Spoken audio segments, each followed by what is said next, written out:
Cred că ar trebui să-l sun. Alo, da? Alo, vezi să nu dai niciun jaf, că este foarte multă poliție în oraș, mai ales pe la benzinărie. Bă, da, cum am zis și tu, e prea târziu. Păi e vina mea? Deja ce faci pe ăsta, ai poliție aici. Aoleu. Bună ziua, domnule Noxe, te rog frumos, prezintă-te repede la benzinărie, avem de-a face cu un jaf. Imediat.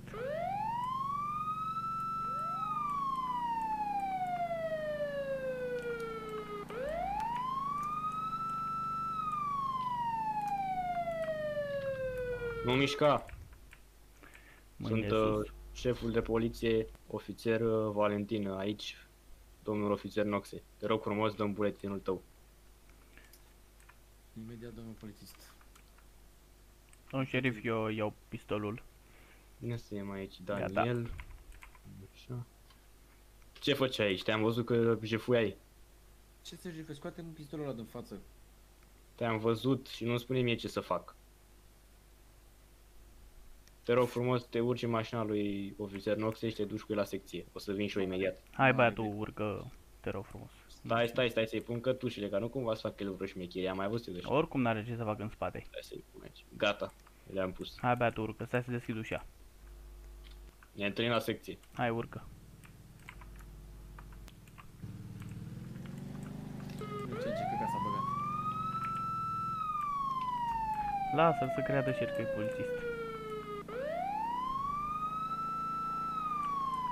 Dar nu trebuie să jefui și tu fix ziua. Bă, dar nu credeam, bă, că... Hai, taci. Hai, băiatul, vină după mine.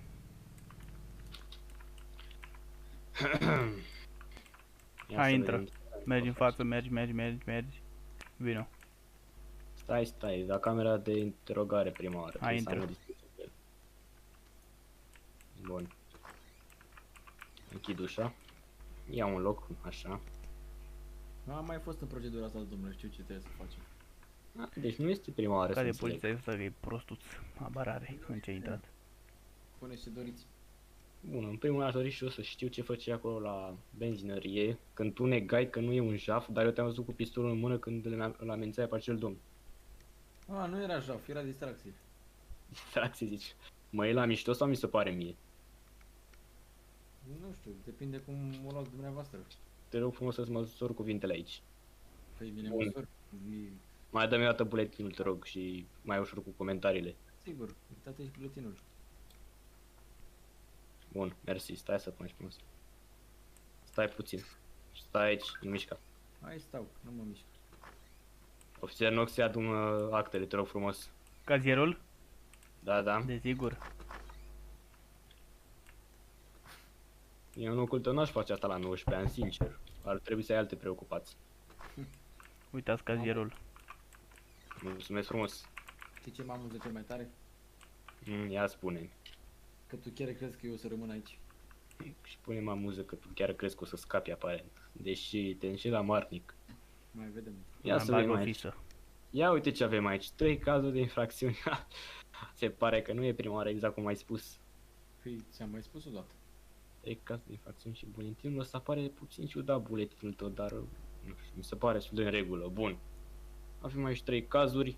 Aparent am mai fost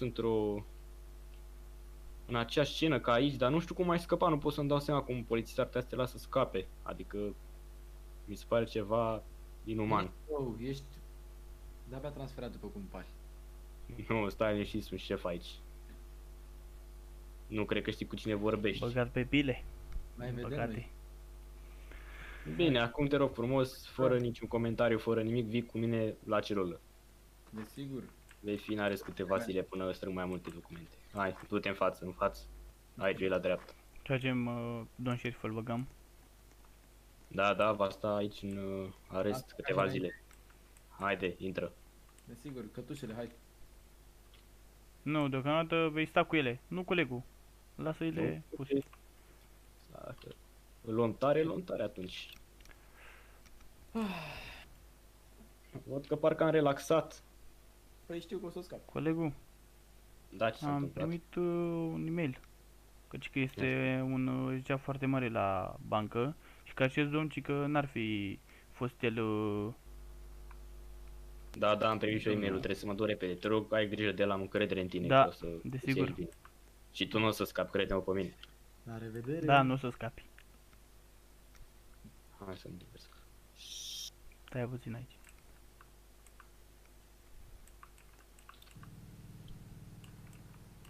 Am mușcat-o fraierul. Era foame, hai, ieși. Vino încoa. Hai să ștergem repede documentele. Ia, caută tu în primul dulap.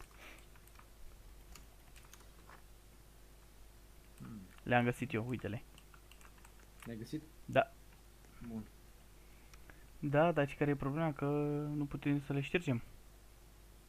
De ce? Pentru că trebuie șterse după calculator. Oh, Adică așa știu că ar trebui. Păi și cum facem ca să întoarce ăsta? Păi tragem repede jaluzelele. Te bagi tu după birou. Și eu o să mă duc afară. Bagă-te aici în partea asta. Ok, mă întind aici.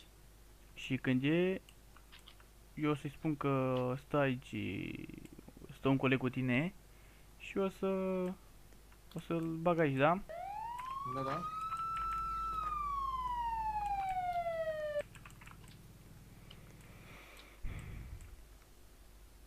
Salut, colegul. Ce De cu... ce nu ești la celulă? De ce nu ești la celulă? Păi, avem un coleg nou și stă acolo cu el. Ce se întâmplă la Jaf? A fost ceva fals, nu știu cine așa a bătut joc de noi rău de Nu, tot, cred adică că, nu păi, era uite că mie nimic. mi-apare că încă este Jaful. Nu a fost niciun jaf, doar și-a bătut joc de noi. Și A, am mai fost da? cu 3 echipaje. Da. Atunci vino să vezi ce am găsit despre băiatul ăsta care e șmecher. Trebuie am să la observat. dumneavoastră în birou. Dar de ce nu e nimeni aici? Și încă cât de șmecher e băiatul ăsta. Hai, mâinile Ce? sus. Ce se întâmplă aici? Domnule. Eu ți-am zis că nu se termină aici. Nu. Deci nu înțeleg ce se întâmplă. Ți-am zis că eu o să scap. Șterge Nu, mai repede nu. cazierul, șterge mai repede cazierul și taci. Tu, în care am avut încredere să mă Taci. tratezi așa, nu se poate. Șterge cazierul mai repede. Și Șterg pune cazierul? acolo, da, dacă nu, îți e mare glonț în cap. Cum să crezi că pe mine mă cheamă Daniel și că am 19 ani? Ție spar de 19 ani. Mi s-a părut mie ceva la buletinul tău. Mai păcălit, nu se poate. Mergi acolo Așa și să te- fiu păcălit. Bine, vă șterg tot ce e și însă facem o înțelegere, tot ce s-a întâmplat, o uitați și voi cât și eu. Desigur, domn sheriff. În tine care am încredere, nu mă aștept la asta. Mergi acolo și taci. Însă nu cred că se va termina aici totuși. Poate să se termine dacă vrei. Bun, v-am șters astea din calculator, trebuie să vă știți caractere. Gata. Le-ai șters? Am Așa, șters. fii atent. Du-te lângă peretele ăla, de unde du lapurile. Pune pistolul pe masă. Pune pistolul pe masă, Bun. Hai că l-am luat eu. așa, și închide ochii. Hai repede, frate. frate.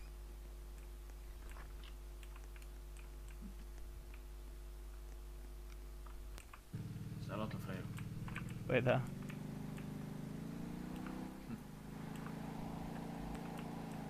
N-a auzit el de numele Dragoslav. Păcat. N-ar trebui să mergem să schimbăm buletinele, să luăm pe cele bune. Da.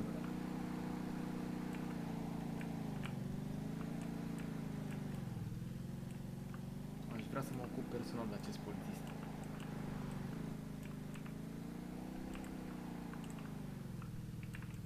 Să mergem.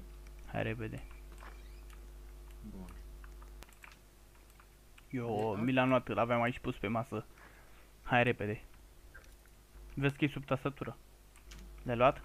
Bună, eu mă numesc Albert. Hai, urcă repede, să mergem acasă. Trebuie să scăpăm cumva de mașina asta. Nu aruncăm mărul. Cred Ia că... E ceva acolo special. Că am eu o casă.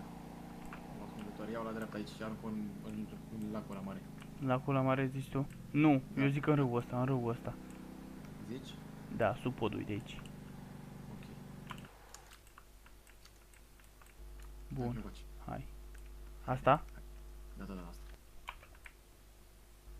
Ah, ce lejer. Așa, da.